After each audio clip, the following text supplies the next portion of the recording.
Kat. Thank you so much for doing Hey, this. of Uh, course. as I told you before, I admire all your success so far, and I find your story very interesting. That a lot of people will learn from this, hopefully, if they tune in and watch.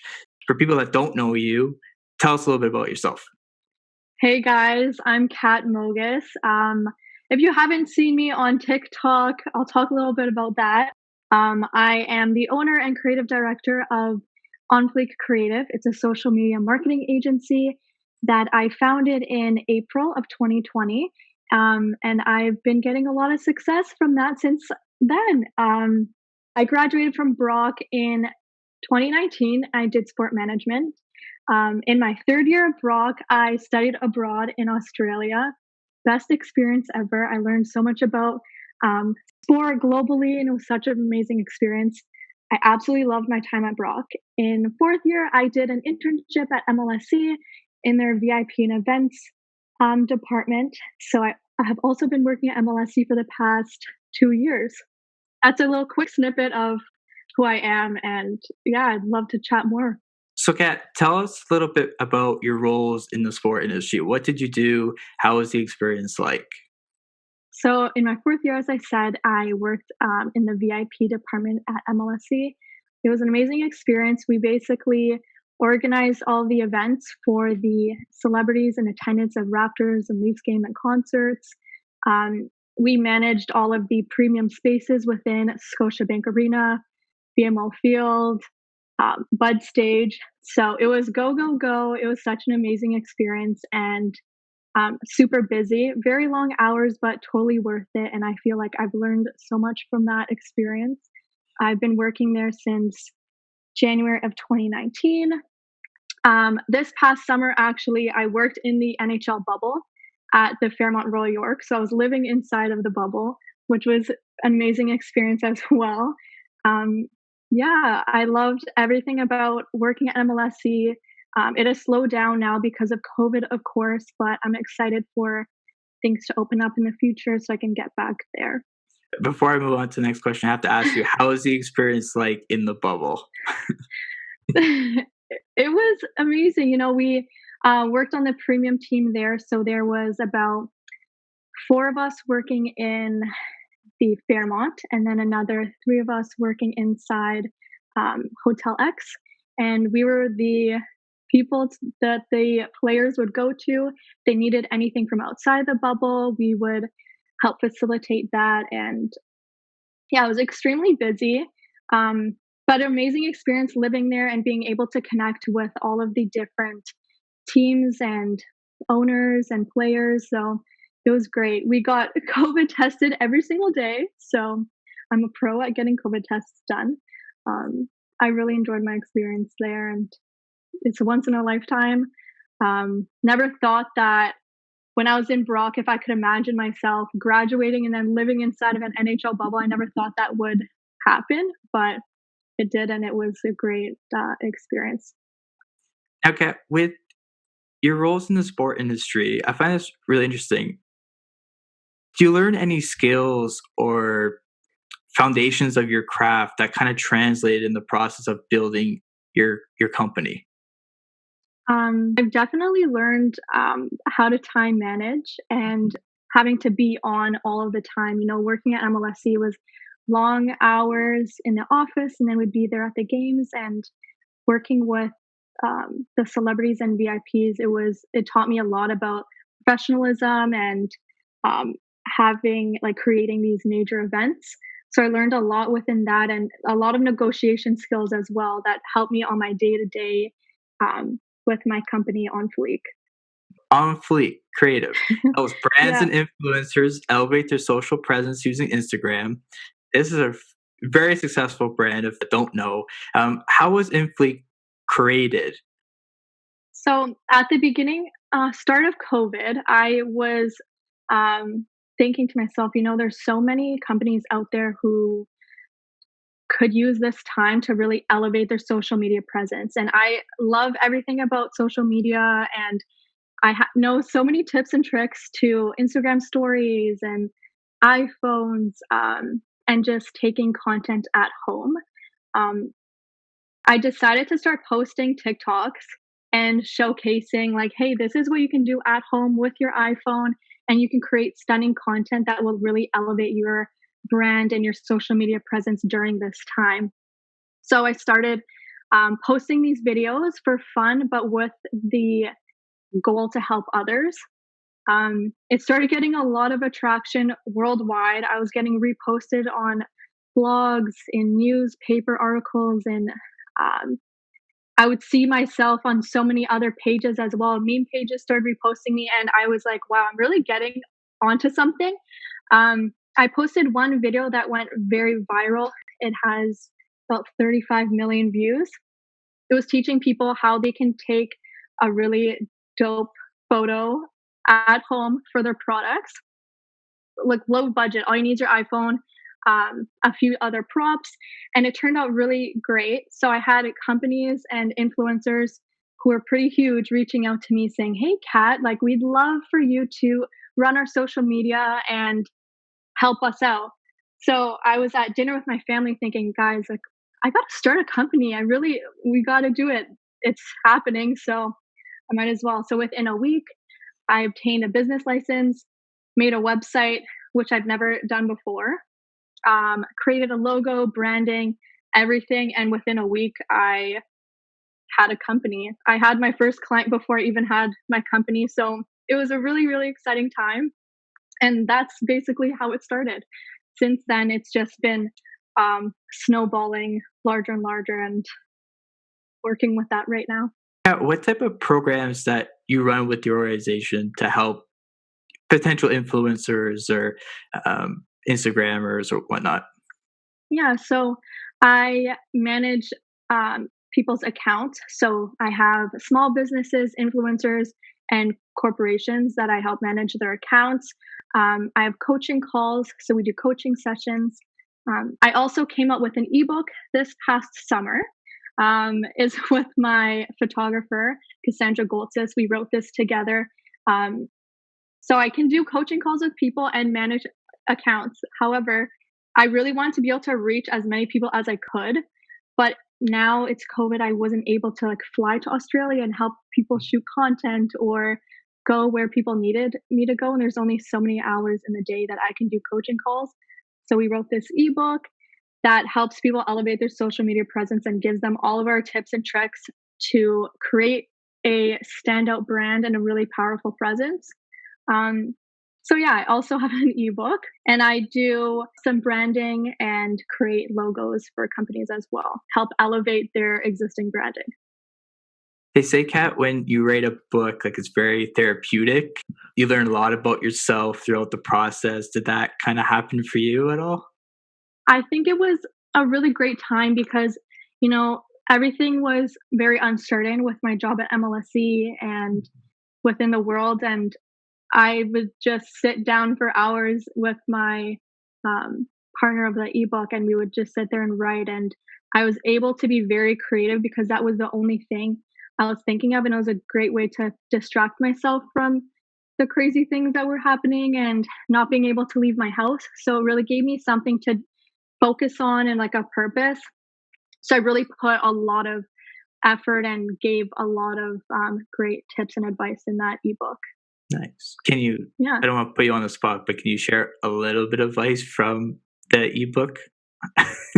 Yeah. So one of my favorite parts about the ebook that I get a lot of love about is a 7-day Instagram story plan. So I know for businesses, it's really hard to think on the spot, like, what am I going to do with my social media strategy? And they have other things to focus on their business and their operations that they don't want to, or they might not be able to think of something on the spot. So I really make it easy for people to plan ahead. Um, they don't need to come up with content on their own because I give them really valuable ideas and ones that worked for me and helped me grow my business. And I give them easy advice of what they can do with things they already have in their house. For example, like lighting for photography and easy props that they already have around their house. So I really make it simple for someone to achieve greatness within their social media. Very Yeah. cool. Going back to your brand a little bit, Kat, what are some of the steps that you took to have this successful brand? I would definitely say my dedication. You know, people often think, oh, Kat might have blown up overnight on TikTok, whereas I was working day and night for 6 months until I was seeing like a lot of um, attraction to my TikTok. So definitely my motivation and discipline, and I stayed really focused to my goals. I think that that's really important and what helped me succeed. When I wasn't working or wasn't creating content, I was always thinking of ideas and ways that I can help myself grow, help my business and my clients grow as well. So I really dedicated every day and focused every single day, even weekends, to my business and with the goal that it would help so many more businesses in time. I was telling you before, Kev, I'm not really familiar with TikTok, but I've been kind of watching it more and more. And it's not just dancing. There's some pretty cool stuff. Like a lot of people are doing different things to help people learn about different subjects, such as you are with your TikTok and digital content and whatnot. Yeah, I think what's really important, people often think, oh, I can't succeed on TikTok because I'm a business, or how can I do that? It's really about giving people value and really showcasing what you know and what you can offer and putting it on a creative way on that platform. You know, it's a new platform and there's so much space to grow. And I really think that um, what why I stood out is because I was giving people tips and shareable content in everything I would do and really provide value that will help them and their business grow. So that's really cool. Oh, So as you mentioned, you're very successful with TikTok.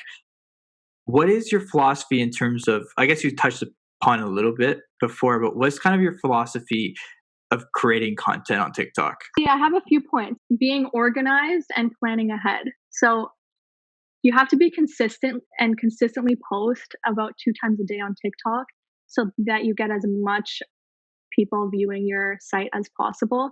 So I definitely think that planning ahead and having a game plan set out for that week is super important. You know, every night before I go to bed, I write down the ideas of my TikTok videos and Instagram content. And I do this for my clients as well. I write it all down and get everything prepared the day before so that when the time comes, I'm not wasting time. I'm doing exactly what I am set out to do. So I think planning ahead is super important. Um, and the next thing is your niche. I know everyone says this, you need to find your niche, but the reason why it's so important is that I stayed true to what I was good at and what I'm passionate about. You know, I was posting tips and tricks for Instagram, photography tips, and everything about iPhones. Um, I became a leader in this niche. So anytime someone would try to search for something or needed help, I would pop up. So that's what I'm known for now. Whereas if I started posting random things, it wouldn't be focused on what I'm really good at and what I really want to pursue. So definitely sticking to a niche and staying consistent to what you're going to post is my number one tip. May I ask this, Kat, how long do you think did it take for you to get your popularity in terms of TikTok? Was there a process that kind of happened in your mind that kind of led you to, we're going to talk about it soon, but the 1 million followers on TikTok? The day I got my first hate comment was the day I said, "Mom, I think I'm getting kind of popular on TikTok." um, you know, I was kind of excited. Someone was so angry that they not so angry, they didn't like what I posted or they said like, "Cat, why do I care?" Something like that. But I thought, you know what? If someone is hating on me, I'm going places. Like I can really make something out of this. But in all seriousness, I started growing pretty quickly after I was hitting millions of views on every post. Um, but the one video that went extremely crazy that helped me gain around 300,000 followers overnight was my iOS 14 hacks. So the day iOS 14 came out, I already planned ahead the night before exactly what I was going to post so that I was the top um, creator that day. Um, and then since then, the more followers you get, the more people will end up following you because you have that reputation. So it's been growing quickly ever since I hit about 700,000.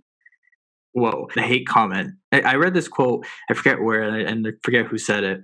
Hopefully, I can fact check this, but the quote was hurt people hurt people. Yeah. I found that very interesting, kind of unique. But for people, Kat, who is aspiring to be successful on TikTok, it depends what your goals and ambitions are, of course, Yeah. for TikTok. But what advice would you give them? Um, I would definitely tell people to be their true and authentic self. When I first started filming TikTok videos, I didn't necessarily want to have my face in it. I didn't want to do a voiceover. Um, I just kind of wanted to show people. But the more I started putting myself out there and blocking out negative comments or anything like that, the more successful I became and the more people were really vibing with what I was showing out. Build a successful community online, whether it's on TikTok or Instagram, YouTube. You have to really be yourself and let yourself be vulnerable and put yourself out there in the fullest ability. Just how you are on the podcast is how I tell all my clients to be and what I um, have done as well. So I think once people started to see who was creating all of it, when I was putting myself up there and being more authentic and talking the way I regularly talk, people started to enjoy it more. I said in my most viral videos, I said how to be aesthetic AF. And that's how I talk. I'm very extra and very enthusiastic. As soon as I posted that, I was kind of thinking to myself, oh, like, was that okay? I said that. But then I got such positive feedback that this aesthetic AF was trending everywhere. It was on it was on like so many different news things. I was on Ryan Seacrest, CNBC, The Verge. People were using it as their like branding and stuff. It was insane. So definitely what you want to say and you want to be enthusiastic as you can be, go for it because you never know what could come of that. I think you're right, Kat. Like for my own personal experience, at the beginning of this, I never had any broadcasting experience or journalism experience. I was all self-taught, and I literally went on YouTube and searched up posts that I admire and respect, and it was saying, "Oh, how did this person did this, and how did this person do that?" And I watched a lot of David Letterman, which is not even in sport, but just people like that who are Yeah. outgoing and smart and creative. And I think the more if it's a podcast or posting on TikTok, I think the more you do it, the better you get at it. Yeah. And you really show like you're more authentic and people will really vibe with that and connect with you because of that. And you build trust too, I feel. Once I started showing my face and talking um, and giving people more in on my advice and life, I built the trust within that community. And then people were engaging more because we have like a connection. Yeah, I think so too. I think your connection is with your followers. Like, what kind of relationship would you say that you have with your followers? Is it an honest conversation or positive? Of course, it's positive, but you know what I mean. My followers, when I don't post for 12 hours, they're wondering, where are you? Are you okay, Kat? Hello. Like, you know, it's a very supportive and loving community on TikTok, and people really go and check back on you to see what's the next post. And a lot of people comment that I have mentored them and really gave them the courage and tips and advice to start their own businesses. So that really warms my heart to see that the people who were just regular followers of mine who just engaged with my content ended up pursuing their dreams, I guess, and going out there because of the tips and advice I gave them. And I'm showing people like, hey, I created a company from TikTok. You can do it too, kind of thing. So people really are inspired by the things I say, and I'm really am like proud to showcase that on my TikTok. Your great work is being recognized through all these different platforms. Like, I saw the Ryan Seacrest on air and read the article. I'm like, wow, this is amazing. It's really cool. Thank you, thank you. Yeah, it was within a few days I kept like my dad would Google my name, my parents would Google my name and be like, "Hey, like there's this ginormous article written about you." People would email it over to me, and it was really exciting to see, and it was kind of like a aha moment. Like I knew all along how great of advice I was giving people, but for it to be recognized globally like that was a really great moment for me and milestone for sure. Before I ask you the last question, Kat, what do you think the future is of your organization? Are you going to keep doing the things that you're doing, or is there any? You don't have to give away your plans, of course, but is there any future aspirations? I'm actually launching a YouTube channel. So it's funny you Very asked me cool. that question. Because TikTok is all short snippets and quick videos, and people want to know now more in depth. So I'm definitely doing YouTube. That is starting today, and I have a few videos already planned to happen the next few weeks. Um, and then later on in the future, I have other big plans. Should I say it? No, I'll keep it as a Up to secret you. for now. You guys can follow me on Instagram and YouTube to see my next big project that's in the works, but I'm excited. Thank you so much, Kat, for doing this. I really appreciate it. I highly admire your success and what you're doing. I think it's all fantastic. Yeah, I definitely though still am um, working in the sport industry because a Mhm, lot of my clients are um, working in the sport industry or mhm. athletes and in that such terms. So I still definitely that's where my passion is from playing sport as I've been growing up, and I feel like I've learned so much from studying sport management, working at MLSE and social media. It all still ties in well together. So it's great. Couldn't agree more. Thank you, Kat. And make Of sure you course. follow us on Sport Chat at 2020, Twitter, Instagram, TikTok. Subscribe to our YouTube channel and go follow Kat on everything as well. All right. Thanks, That's it. guys.